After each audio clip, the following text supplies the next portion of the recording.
Okay students, today we discuss about the properties of determinants. These are the very special properties of determinants. In 12th board, we have one question of 4 marks or 6 marks related to properties of determinants. First we discuss about the first property.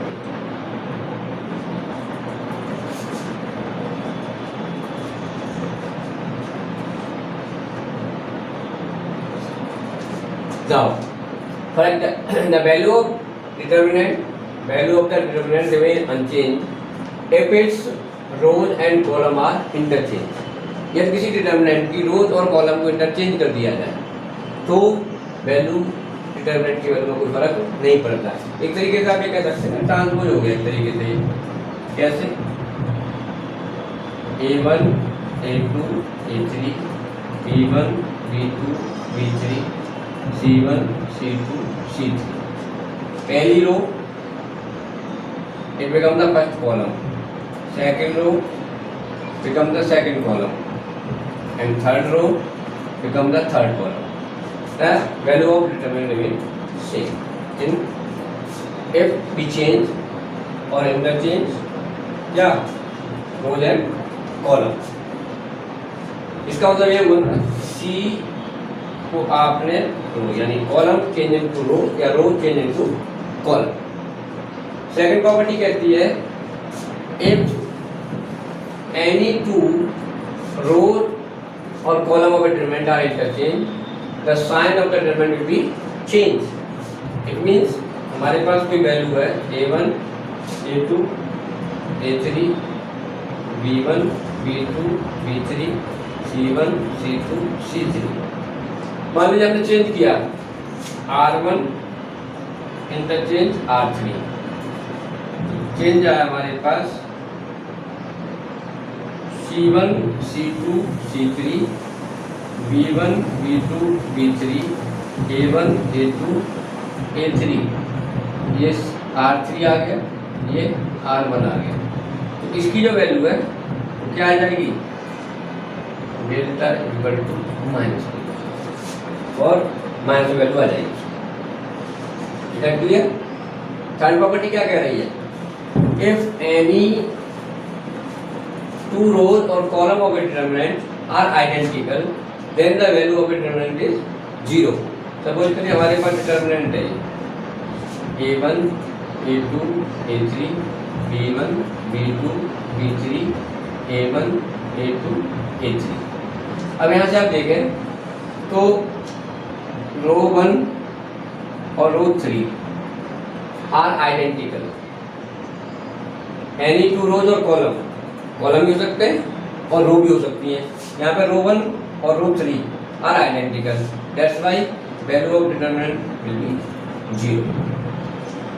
Fourth property कहती है कि if you multiply by any row और column of a determinant each element of row of a determinant is multiplied by constant k, then value of its value get multiplied by k. Suppose करिए आपके पास fourth property क्या कह रही है? if each element of a row or a column of a determinant, हमारे पास कोई determinant है A1 A2 A3 B1 B2 B3 C1 C2 C3। यदि मान लीजिए मैं इसको मल्टीप्लाई कर दूं K से, यानी KR1 क्या हो जाएगा? हो जाएगा KA1 KA2 K3 B1 B2 B3 C1 C2 C3। Property कहती है if each element of a row or column of a determinant is multiplied by a constant k, then its value gets multiplied by k। और चाहे तो आप यहाँ से ऐसे भी ले सकते हैं, जैसे इसको आप ओपन करें तो के कौन ले सकते हैं तो आगे भी कर सकते हैं A1 A2 A3 B1 B2 B3 C1 C2 C3। वैसे करना पड़ेगा आपको।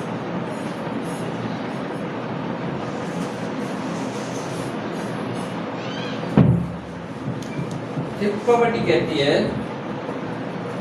इफ सम और all element of a row और column of a determinant are equal the sum of the two और मोर टर्म्स। जैसे हमारे पास कोई डिटरमिनेंट रखी है a1 plus lambda 1, a2 plus lambda 2, a3 plus lambda 3, b1 b2 b3 c1 c2 c3। यहाँ से देखिए इसको हम ऐसे लिख सकते हैं, ये प्लस हो रहा है, प्रॉपर्टी फिफ्थ है, पेज नंबर दे रखा है आपको 113, तैयारी देख लीजिएगा। जब लिख सकते हैं a1 b1 c1 a2 b2 c2 a3 b3 c3 plus plus लगा हुआ है।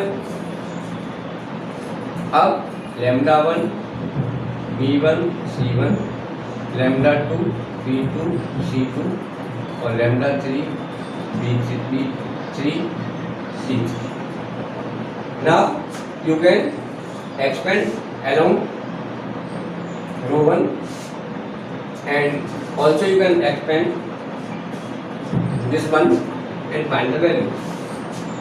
आप देखेंगे कि आपके पास यही वैल्यू निकल के आ जाएंगे। जैसे फॉर एग्जाम्पल प्रॉपर्टी का एग्जाम्पल लेके चलते हैं। जैसे हमारे पास क्या कह रहा है, शो दैट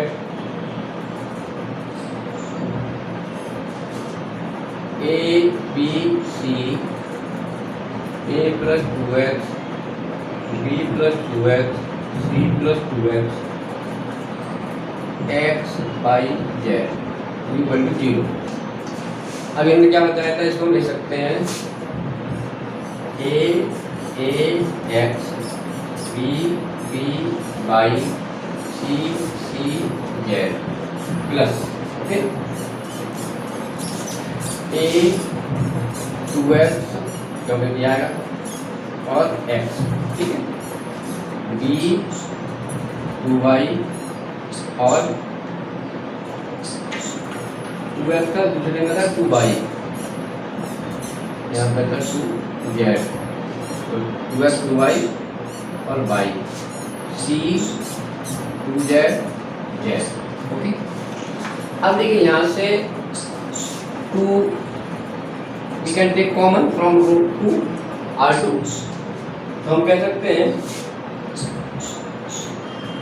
अच्छा दूसरा क्या, पहले वाले केस में देखें तो प्रॉपर्टी थर्ड लगी, two rows r1 and r2 are identical abc if two rows are identical so what is the value of determinant 0।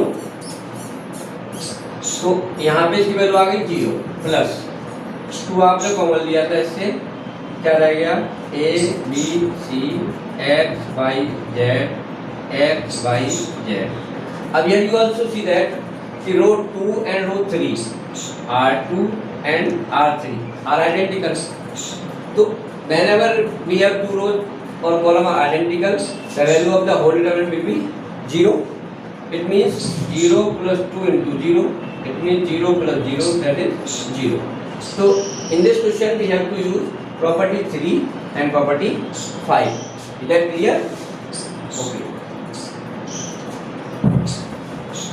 These are the important properties of the determinant and some properties are also given, so you can read by the book। Now student listen, देखिए यहाँ पर क्या है कि ये जो determinant है इसमें कॉलम और रो दोनों में ऑपरेशन हो सकता है, एक साथ हो सकता है, साइमल्टेनियसली हो सकता है। But in matrix I already told you elementary operation of matrix में वहाँ पे either you can operate in a column और a row, but here we can use both in row और कॉलम। फॉर एग्जाम्पल जैसे मान लीजिए कोई question हमारे पास है, prove that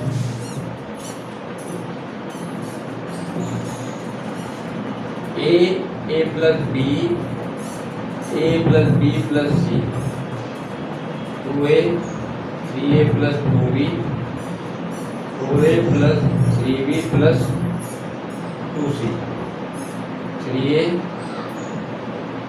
6a plus 3b और 10a plus 6b plus 3c equal to a cube. अब एक्सपेंड में पहले देखिए, सबसे पहले हम क्या करते हैं, सबसे पहले डिटरमिनेंट की प्रॉपर्टी लगाते हैं and try to produce the value in zero. देखिए ज़्यादा से ज़्यादा हमें जीरो लाने होते हैं ताकि लास्ट में जब हम एक्सपेंड करेंगे तो हमारा क्वेश्चन इजीली एक्सपेंड होकर सॉल्व हो जाएगा। तो पहले हम प्रॉपर्टी यूज करें, या तो कॉलम में जीरो लाने की कोशिश करें या तो रो में जीरो लाने की कोशिश करें। सबसे पहले मान लीजिए आपने ऑपरेशन किया R2 में यदि आप ऑपरेशन कर दें, क्या R2 में से जिसमें ऑपरेशन करना है उसको कैसे लिख लिया, R2 हमने ऑपरेशन किया R2 माइनस 2R1 और R3 में ऑपरेशन किया R3 माइनस 3R1। ठीक है, ऑपरेशन कैसे करते हैं, देखिए ये रो है R1, ये है R2, ये है R3। हम ऑपरेशन कर रहे हैं R2 में और R3 में। तो R1 में तो हमने कुछ नहीं किया, इधर क्लियर, R1 में हमने कोई ऑपरेशन नहीं किया। R2 में ऑपरेशन किया है तो हम क्या करेंगे कि R1 को तो ऐसे ही ले लेंगे, क्योंकि हमने कहीं भी R1 में ऑपरेशन नहीं किया, जिसमें ऑपरेशन करते हैं उसे लेफ्ट में लेते हैं। अब हमने R2 में ऑपरेशन किया है R2 minus 2R1, second row में से 2 का मल्टीप्लाई करके R माइनस करेंगे तो 2a माइनस 2a 0, यहाँ से माइनस करेंगे 3a प्लस 2b में से 2a प्लस 2b माइनस करेंगे, ये रह जाएगा a प्लस 0। यहाँ से करोगे तो यहाँ पे क्या रह जाएगा 2a प्लस b प्लस 0। समझ में भाई, देखिए 3a plus 2b minus 2a minus 2b ये कट जाएगा, तो यहाँ पे क्या बचा, ए बचा। ऐसे ही 4a plus 3b plus 2c में से 2a plus 2b plus 2c minus किया आपने, ये कट गया 2a 3b minus 2b b और ये 0। अब दूसरा ऑपरेशन आपने क्या किया R3 माइनस 3R1, R3 में से 3R1 माइनस करोगे तो ये 0 हो गया। ठीक, यहाँ पे आप करोगे 3R1 तो ये जाएगा 3a प्लस 0 और यहाँ पे करोगे तो 7a 3b 0। तो ओवरऑल आपके पास क्या आया, ये आ गया a plus b plus c, इधर 0 0 a 2a plus b 3a 7a plus 3b। अब देखिए student, I already told you we want maximum 2 0 इन C1 to expand the whole determinant along C1, क्योंकि ये आएगा केवल इसके बाद ये 0 और ये भी 0, तो एक्सपेंड अलोंग C1 करते हैं आप। इसमें एक्सपेंड अलोंग C1 जब करेंगे आप, एक्सपेंड अलोंग C1, तो देखिए पहला लिया आपने A, अब जब ये रो और ये कॉलम हो गया तो आ गया A 3a 2a plus b और 7a plus 3b।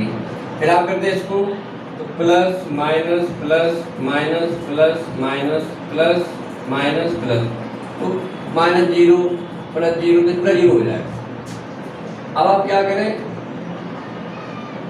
7a square plus 3b ab minus 6a square minus के 3ab, तो बच्चे कट गया, ये रह गया a 7a square minus 6a square a square that is ab, और ये हमको प्रूव करना था। तो इस तरीके से आप अपने इसी केस में मैनिपुलेशन होता है, प्रॉपर्टी जो लगती है वो तो लगती हैं, उसके अलावा मैनिपुलेशन देखना पड़ता है आपको किस तरीके से कहाँ पे 0 ला सकते हैं, किसको माइनस करके किसको प्लस करके किसमें मल्टीप्लाई करके आप माइनस मतलब 0 ला सकते हैं, और जब 0 आ जाएंगे उसके बाद आप एक्सपेंड कर देंगे। इसमें जो बोर्ड पे क्वेश्चन आता है ना उसमें यूजिंग प्रॉपर्टी ऑफ डिटरमिनेंट लिखा हुआ आता है। ये नहीं है कि लिया आपने डायरेक्ट एक्सपेंड कर दिया, वैल्यू तो आ जाएगी एक्सपेंड करने से, लेकिन आपको मार्क्स नहीं मिलेंगे। तो you have to follow the rules. Exercise 4.2 we discuss about exercise 4.2 some questions using the property of determinant and without expanding, यानी इसमें आपको ओनली प्रॉपर्टी यूज करनी है, क्वेश्चन को एक्सपेंड करके वैल्यू नहीं निकालनी है। ये कह रहे हैं show prove that x y z a b c x plus a y plus b z plus c equal to 0। अब देखिए यहाँ पे हम एक काम करें कि C3 में ऑपरेशन करें, C3 minus C2, okay. C3 में से C1 C2 C3, C3 में से C2 को माइनस कर दें, क्या आ जाएगा एक्स वाई जेड। ठीक है, हमने C1 में कोई ऑपरेशन नहीं किया है, इट रिमेन अनचेंज और सेम। C2 में भी कोई ऑपरेशन नहीं किया अभी, ए बी सी। C3 में ऑपरेशन किया है, जिसमें ऑपरेशन करते हैं उसे हम क्या करते हैं लेफ्ट में लिख लेते हैं। अब यहाँ पे हमने क्या किया है C3 माइनस C2, अब C2 में माइनस करेंगे तो क्या हो जाएगा एक्स वाई जेड। अब देखिए प्रॉपर्टी थर्ड क्या कहती थी कि two column of a determinant are identical then value of the determinant will be 0। It means यहाँ पर आप देखें C1 and C3 are identical, that's why value of determinant is 0। और ये प्रूव करवा रहा है, प्रूव दैट। तो हमने कोई एक्सपेंड नहीं किया, we have to use the property of determinant and solve the problem. So many questions are given here. For example, जैसे मान लीजिए आपका क्वेश्चन दे रखा है 2 3 5 7 8 9 65 75 86 equal to 0, ओके। अब देखिए यहाँ पे अभी हमारे पास जो वैल्यू है वो ये दे रखी है।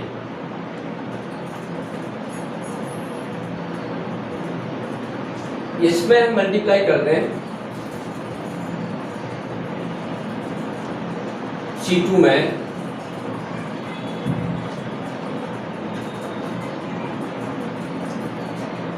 नाइन का, ठीक है, यानी C2